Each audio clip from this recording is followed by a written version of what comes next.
Hi, I'm Dr. Terry Grossman and I practice anti-aging medicine in Denver, Colorado. And I'd like to speak today about the topic how to be healthy and joyful at any age.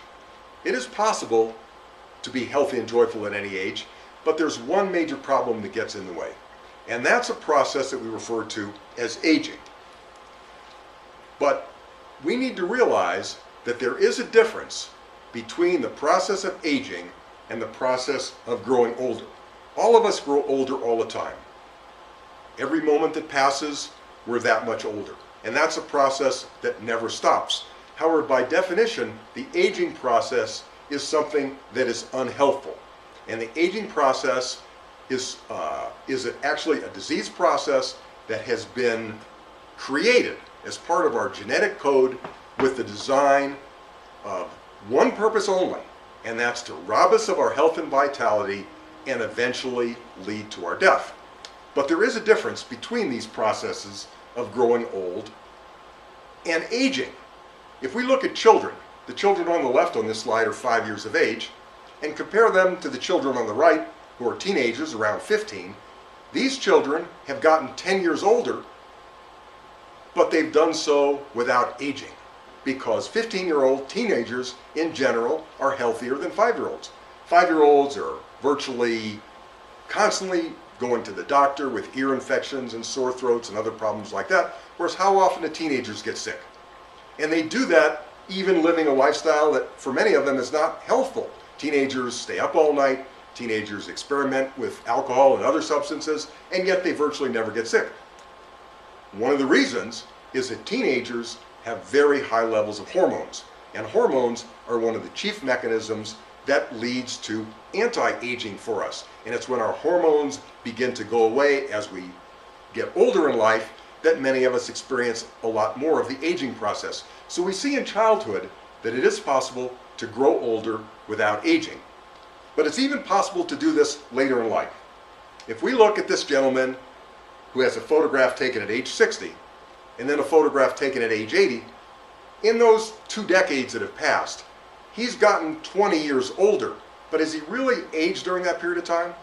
He may be even, at least biologically, more youthful at 80 than he was at 60. So the point is that it is possible to grow older without aging at any age, even at the latter stages of life.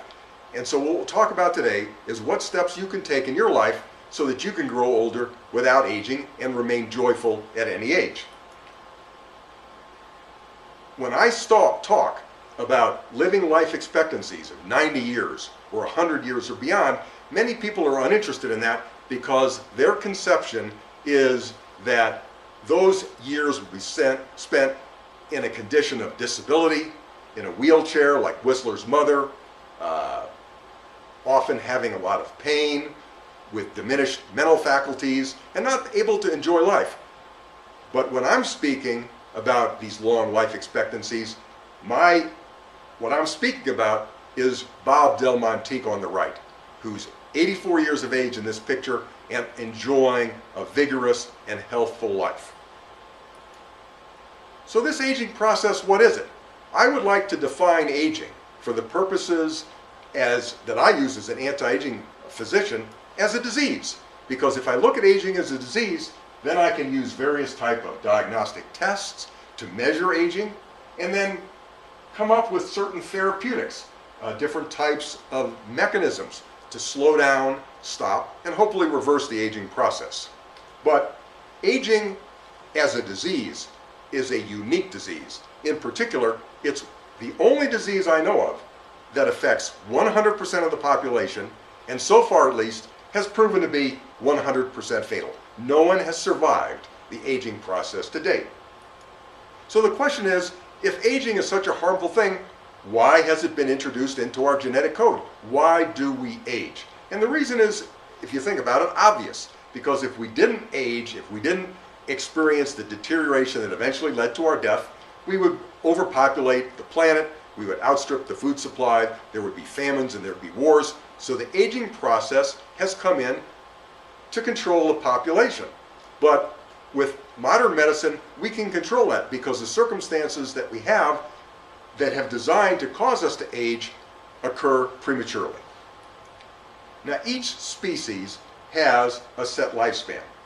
Butterflies, for instance, have a lifespan of only 30 days. That allows them enough time to reproduce and do all the things that they need to do to ensure the propagations of their species.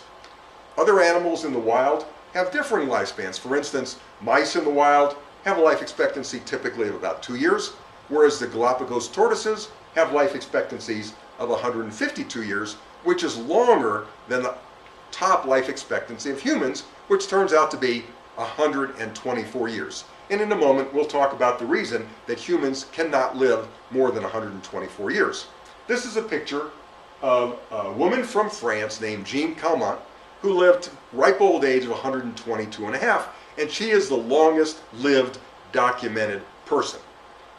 And I believe that Jeanne could have lived the full 124 years and beyond 122 and a half if she hadn't taken up smoking when she was 100 years of age. But the fact is that Jeanne had some interesting things in her life. She was also the first person to come up with the concept of the reverse mortgage. When she was 80 years of age, she worked out an arrangement with her lawyer where the lawyer agreed to pay her 10% of the value of her house every year until she died. Now, this turned out to be a particularly bad deal because she lived so long, and the lawyer thought it would be a very good deal when he entered into the arrangement because he figured she's 80 years of age, how long could she live? He'll pay her 10% for a few years, and he'll pick the house up for a fraction of what it really was worth. Well, he ended up paying Jeanne for 20 years until Jeanne was 100, at which time the lawyer actually died of old age. And Jeanne took her house back, and at that point, when she was 100, she decided to start smoking, and she smoked between the ages of 100 and 117, which might have shaved a little bit of time off her life, but she went on to live 122 and a half. But she couldn't live more than 124 years, and the reason is because of these things called telomeres. Telomeres are the little end caps on the ends of our chromosomes. Recall that our chromosomes are made out of the double-stranded DNA. And when we get to the ends of these double strands, the telomeres are like the little plastic caps on the end of our shoelaces, and they prevent the DNA from unraveling. But every time a cell divides and reproduces itself, a little piece of telomere comes off. And it turns out that we have just enough telomeres to last 124 years and no more. But new therapies are being developed in the laboratory today that will enable us to lengthen our telomeres and to solve this problem. And in fact, one of the things that you can do today is measure your telomere length, because we find that about 3 years ago, a lab test became commercially available to measure the length of your telomeres. The longer your telomeres, the more youthful you are. The longer your telomeres, the longer you can live.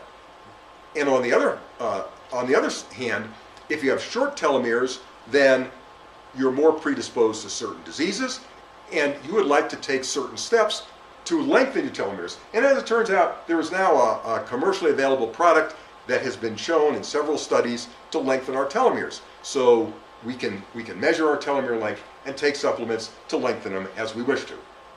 The problem is, of the 124 years that are allotted to us, evolution had no plan for us to live anywhere nearly that long.